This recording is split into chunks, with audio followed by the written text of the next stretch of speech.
பாகுபலிக்கு கட்டப்பா எப்படியோ அதே மாதிரி தான் ஜின்வுக்கு இக்ரிஸ். அவன் கூட நின்னாலே ஜின்வுக்கு தனி பாலாக இருக்கும். The red knight Igris. அவன் வால் எடுத்து நின்னான்னா அவன் குறுக்க எவனாலுமே நிற்க முடியாது. அப்படிப்பட்ட ஒரு நைட்டு தான் இக்ரிஸ். அவங்க கூட நம்ம ஜின்வு வாழை இல்லாதனால தான் சண்டை போட்டு ஜெயிச்சாரு. வால் இருந்ததுன்னா அதுக்கான வாய்ப்பே இல்லை.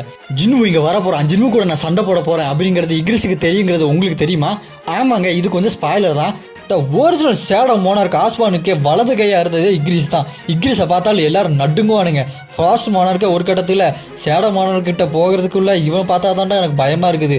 ஏன்னா இவன் ஸ்வாட சொல்லிட்டானா பக்கத்தில் எவனாலையுமே நிற்க முடியாது.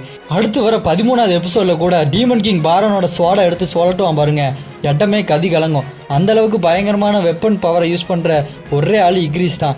மற்றவங்க ஸ்வாட்ஸை யூஸ் பண்ணுறதுக்கும் இக்ரிஸ் ஸ்வாட்ஸை யூஸ் பண்ணுறதுக்கும் ரொம்ப பவர் டிஃப்ரென்சஸ் இருக்கும். அதனால தான் முதல் சீசனில் நம்ம ஜின்னுவே இவங்க கூட வால் சண்டை போட்டால் வாழைக்காய் சீவிர மாதிரி சீவிடுவான், நம்ம கையிலே சண்டை போடுவோம்னு சண்டை போட்டு ஒரு வழியாக ஜெயிச்சிருவான்.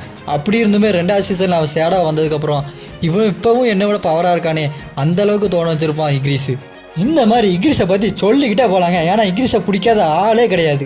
உங்களுக்கு இக்ரிஸ் பிடிச்சிருந்தா கண்டிப்பாக லைக் பண்ணிடுங்க. வேறு எந்த சேடாவை பற்றி பேசணுங்கிறத கமெண்ட் பண்ணிடுங்க. கண்டிப்பாக சப்ஸ்கிரைப் பண்ணிடுங்க.